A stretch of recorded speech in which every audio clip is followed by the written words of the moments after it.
Hay un lugar, según el autor Carlos Pagni, que tiene literalmente atado el destino de toda Argentina. Es un verdadero nudo, un nudo social, político y económico, y se lo conoce como el conurbano bonaerense. Así que hoy, acá en el Explainer, vamos a hacer algo difícil. Vamos a intentar desatarlo. Y miren, la imagen que nos pinta el autor es durísima, ¿eh? Dice que es el paisaje de una sociedad que se desintegró. No está hablando de un simple suburbio, no.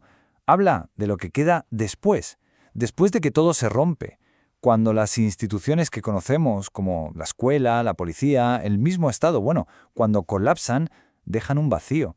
Y ese vacío, como ya vamos a ver, se llenó de formas que nadie se esperaba. Y claro, todo esto nos lleva a la pregunta del millón, la pregunta central.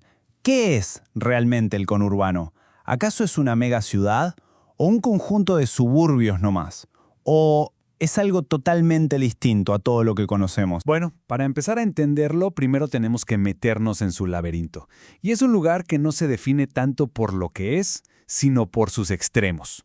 Piensen en esto, un universo de contrastes y contradicciones brutales. A ver, entonces, ¿qué es? Para empezar, y esto es claro, no es una ciudad.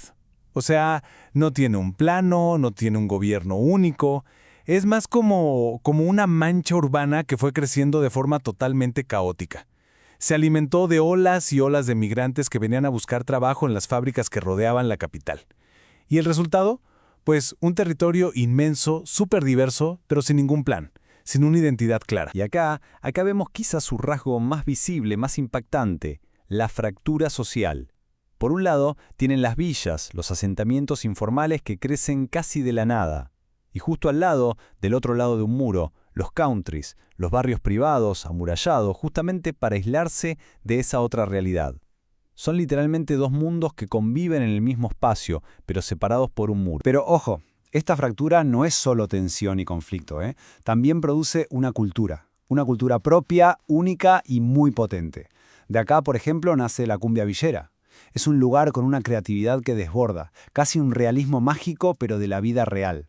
Y es el territorio donde los nuevos pobres, esos que dejaron las sucesivas crisis, se cruzan con las viejas élites que viven, en sus propias burbujas. A ver, un nudo de este calibre no se ata de un día para el otro. Para nada.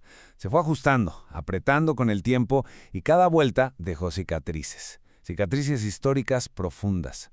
De hecho, hay 4 momentos que son clave para entender cómo se forjó este nudo. Todo arranca allá por 1880. Una decisión política literalmente decapita a la provincia de Buenos Aires al quitarle su ciudad capital. Después saltamos a los años 40, la era peronista, el impulso industrial, y eso atrae a millones de personas, creando un nuevo y enorme cinturón obrero. Pero para los años 70, ese modelo industrial empieza a agotarse, y arranca la decadencia. Y el golpe de gracia, el final, llega en 2001. El colapso económico total consolida el conurbano, ya no como un suburbio, sino como un poder político capaz de definir el destino de todo el país. Y es que, escuchen esta cita, es una premonición increíble. En 1880, hace más de un siglo, este político, Leandro Alem, ya lo estaba advirtiendo. Él entendió perfectamente que al quitarle su capital, o sea, su cerebro, la provincia de Buenos Aires iba a quedar a la deriva. Imagínense, un cuerpo gigante, sin cabeza, sin rumbo, rodeando un poder que ya no le pertenecía. Y claro, todas esas cicatrices de la historia no se quedaron en los libros. Hoy se ven, se sienten en el día a día. La sociedad del conurbano vive así, fracturada. Y la vida en los bordes, en esa línea de fractura, se siente de maneras muy, pero muy concretas. Porque, a ver, no podemos hablar del conurbano como si fuera una sola cosa. Para nada.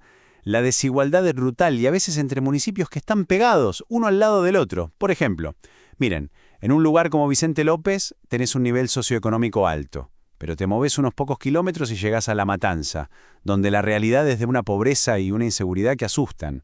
Es como un archipiélago de mundos completamente distintos. Pero si hay un drama que lo atraviesa casi todo, que une a esos mundos tan distintos de la peor manera y que define la vida y también la muerte en esta megalópolis, es la inseguridad. Es ese miedo constante, es la amenaza más palpable, más visible, al derecho básico de vivir en paz. 16. Quédense con ese número. Esa es la tasa de homicidios promedio en el conurbano por cada 100.000 habitantes. Para que se den una idea de lo que significa, es más del doble que la media de todo el país. Y eso es el promedio, porque en las zonas más complicadas esa cifra se dispara a 28 o incluso a 36. La violencia, lamentablemente, es una realidad de todos los días. Bien, entonces la gran pregunta es ¿cómo se gobierna un lugar tan complejo y fracturado? Bueno, la respuesta está en una maquinaria política muy particular. Una maquinaria aceitada cuyo engranaje principal se llama clientelismo. El sistema funciona básicamente como una escalera de poder. Miren, abajo de todo está el vecino, el ciudadano común que necesita recursos básicos. Un escalón más arriba está el puntero, que es el que reparte esos recursos, pero a cambio de lealtad política y votos, claro. Por encima de él está el intendente, el jefe municipal, que controla toda la red de punteros y por lo tanto domina el territorio. Y en la cima, ¿quién está?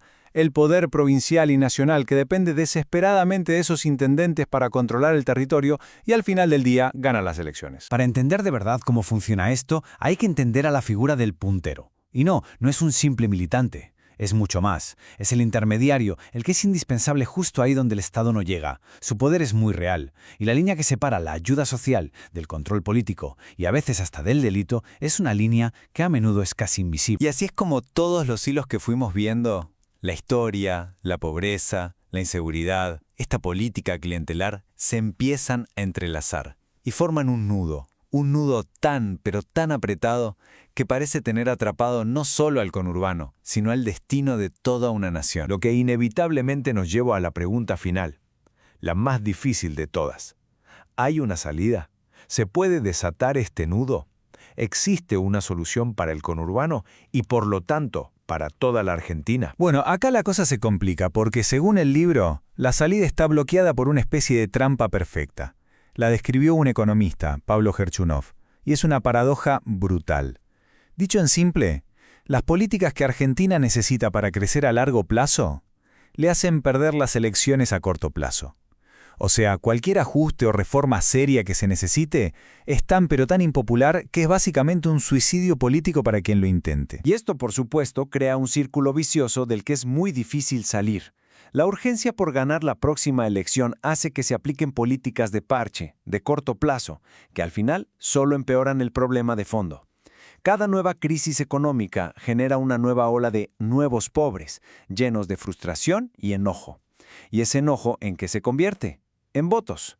Votos de castigo que alimentan una polarización tan extrema que hace casi imposible pensar en cualquier tipo de acuerdo o plan a futuro. Pero fíjense, a pesar de este panorama que parece tan oscuro, el autor no cierra con una sentencia de muerte, cierra con una advertencia. Nos dice, sí, el nudo es complejo, la parálisis es real, pero la historia no está escrita del todo.